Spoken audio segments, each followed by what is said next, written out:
How's it going, everybody? This is Cameron White with White Light Astrology, giving you guys your June 2019 horoscope for Aries, Sun, and Rising. Thank you guys so much for being here and liking and sharing and commenting and subscribing. I love and appreciate every single one of you. Starting off June, we are having the new moon in Gemini happening on June 3rd, and this is going to be pretty nice.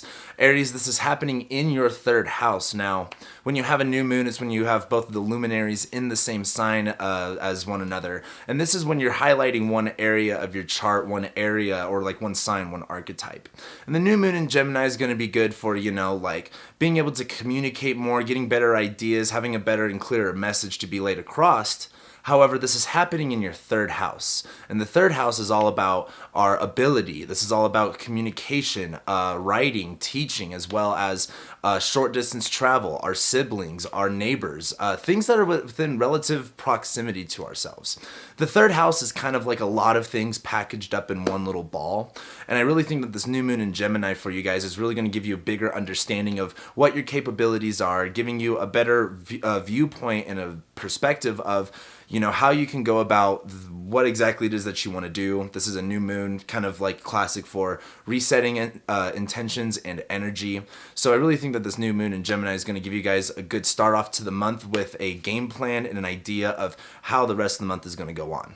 Then the next day on June 4th, we're going to have Mercury enter Cancer, and this is going into your fourth house.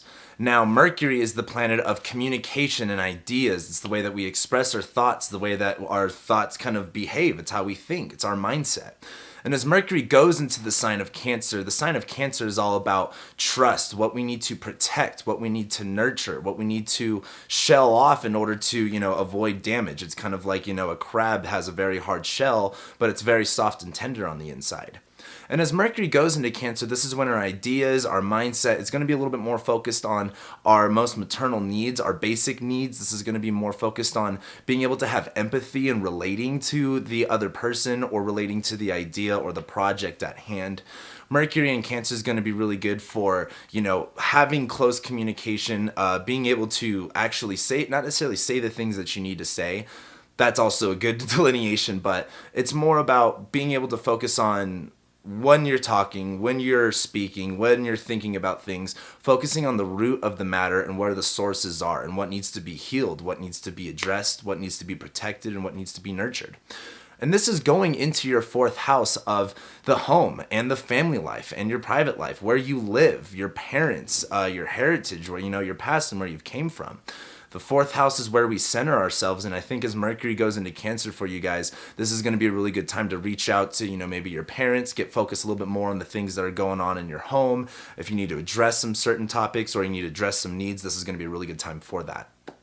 Then as we move forward on June 8th, we're going to have Venus enter Gemini, and this is going into your third house. This is really exciting because Venus, the lesser benefic, although still benefic, the planet of value and relationships, love, she wants to bring things together and connect. She likes to indulge. She likes to, have sex and drink and spend her money.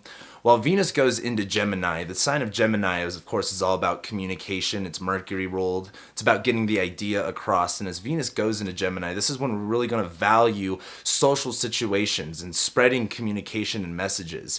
Venus in Gemini looks for mental stimulation and things that are going to call out to, Venus in its immediate presence. Venus in Gemini is going to be a really good time to socialize and, party and kind of, get yourself out there, express yourself a little bit more. And as Venus goes into your third house, and the third house is again about communication, siblings, neighbors, short distance travel, our abilities. It's kind of like, the first house is who you are, the second house is what you have, and the third house is how you use it.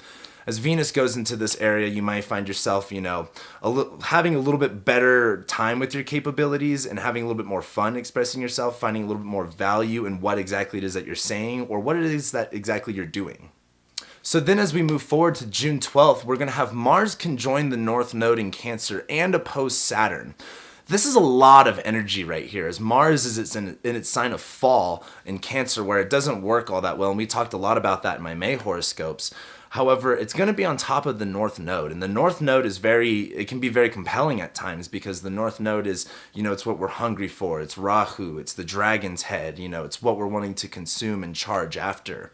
And as it's in the sign of Cancer, this comes down to protection. This comes down to our needs. This comes down to like what we need to nurture and grow. And like we can't let these, certain aspects not go unattended. And as Mars goes on top of the North Node, this is, Mars severs, Mars cuts. It's hot and it's dry. And it's in this wet sign of Cancer where it's not really, hot and dry as much.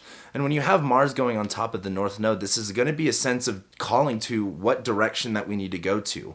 When it comes to Mars being in Cancer, it's like we need to act upon our needs, but we don't always know exactly what we need.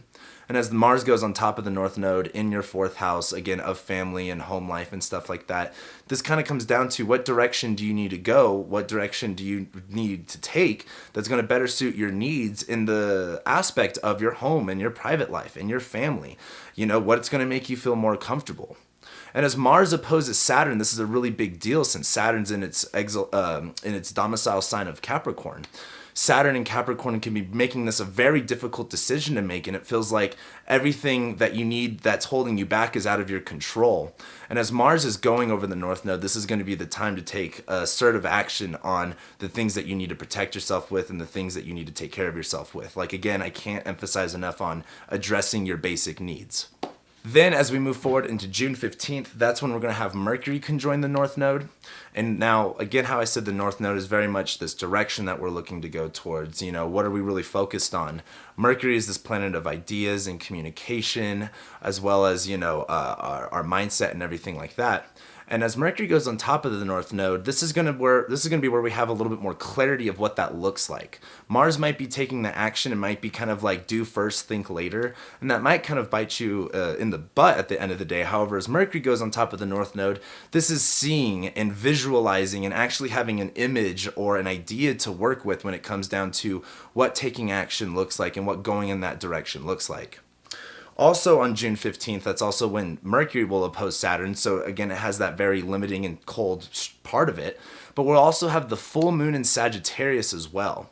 And this is pretty important because this full moon in Sagittarius is kind of helping us look at, this is happening, of course, in your 9th house of philosophy, spirituality, far distance travel. This full moon in Sagittarius is lighting up, if it comes down to focusing on what our needs are, now that we have our basic needs addressed and met and we're taking action on that, what's possible from here? Where do we go from here and what are we expanding into? What do we want to learn? What do we want to discover? What do we want to grow into? And this full moon in Sagittarius is going to give us a really big time to really look at what possibilities are there for us. And then on June 21st, that's when we're going to have the Sun enter Cancer, as well as Mercury will enter Shadow. Now, I will be doing a Mercury retrograde video here in a few weeks, so be on the lookout for that. However, as the Sun goes into Cancer, again, this is where the light, the main luminary, where it's bringing light and warmth and energy, it's going into your 4th house of, again, family, home life, private life. And this is, again, bringing more of that attention to what your needs are here, what you need to protect, what you need to trust, and what you need to feel right here. And as Mercury enters Shadow, this is where we'll also have a Mercury retrograde come over this area. Mercury will retrograde in the early degrees of Leo and go back into Cancer. And as Mercury is going to be entering Shadow right here, there may be some, not necessarily confusion, but you'll definitely know that during this time, the story's not all the way done, and you will start to see something that you had to focus on there that you'll have to backtrack over. So pay attention to June 21st. And then the last thing that we have going on in June is on June 26th, we're going to have Mercury enter Leo. And again, Mercury will eventually retrograde here at the beginning of July. However, as Mercury enters Leo and goes into your 5th house, the 5th house is all about children and romance and creativity and sex, all of the fun things about life. It's, it trines the 1st house. It's kind of like an extension of you and your personality and what makes you, you. And as Mercury goes in the 5th house, this is where our mindset and our mentality starts to focus on what are our wants, what do we want to create, what are we wanting to create, what are we wanting to enjoy, what are we wanting to express, and what are we wanting to feel. This is the sign of Leo where it comes down to identity. This comes down to solar-like energy of like it needs to be shown, there needs to be light, there needs to be gravity bringing things towards it. And Mercury will eventually retrograde right there, but as Mercury does enter Leo, our mindset's going to come off from what our needs are to what our wants are. And with that being said, that's June for you guys. June is going to be a little bit rough with Mars opposing Saturn. That is an extremely hard aspect. However, I can't emphasize enough on how much this month is focused on what our needs are, focusing on those and not worrying too much about what we want to do. This isn't the time to focus on that. As we get into July and August, that's when we can start having more fun with that. But this comes down to protecting our most vital and basic needs and kind of figuring out what that looks like. So with that being said, thank you guys so much for being here and liking and sharing and commenting and subscribing. I love and appreciate every single one of you, and I'll be seeing you next month.